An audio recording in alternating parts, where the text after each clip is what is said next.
Just a reminder, the president expecting to make his major announcement on U.S. strategy in Afghanistan next week. Neil will be live here on Fox Business when that happens next Tuesday night. Simply restructuring troubled loans not enough. Citigroup's top mortgage chief saying banks need to forgive or actually reduce the principal on mortgages during this time of massive unemployment. Los Angeles realtor Connie De Groot says Citi can do what it wants, but it's still unfair that people have actually paid their mortgages off and pay them mortgages each month. Connie, what's so dangerous about this idea? It seems like a nice gesture.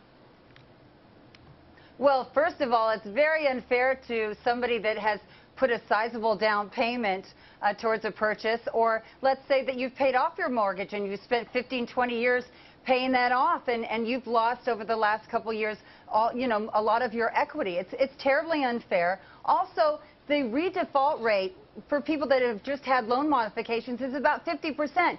So a great portion of these people, no matter what we do, are still going to find themselves in trouble because of, I would assume, bad habits. So I think it sends a terrible precedent, and the line is going to be very long, as 1 in 4 of those homeowners that have a mortgage actually owe more than their home is worth. So it's going to be hard to administrate, and also, I mean, it's just endless. It's a bad precedent. I don't think that owning a home should be a right. It should be a privilege. Right, but now, having said that, one of the big keys to the whole housing industry is supply, right? The inventory. We got all the banks holding inventory. We got the shadow inventory. You yourself, wouldn't you prefer to see people stay in their homes, even if it meant that they were getting not mortgage modifications, but we're actually talking about, in some cases, the principal being wiped out or drastically reduced? Right. Do you think that somehow that would actually make it better for everyone involved in the industry, including most Americans?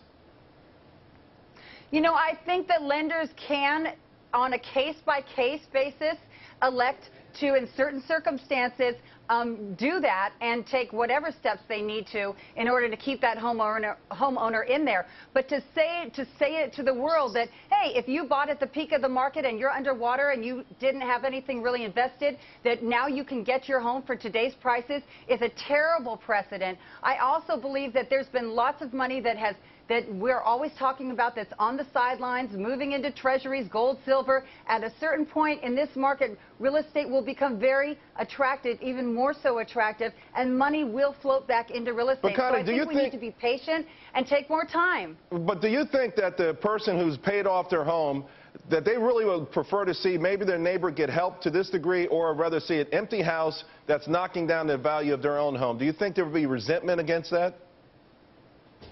Charles, that's an excellent point. There's no perfect answer for this. There's going to be some people that are their values will continue to decline because there's too many houses in their neighborhood that are empty. But you have to look at the big picture here. It's not people need to be responsible. You're supposed to be able to afford a loan and to be responsible with your debt. Right. And so, I mean, we got into trouble because of that, and I think at a certain point we need to turn this thing around. All right, Connie De Groot, nice seeing you. Nice seeing you. Okay.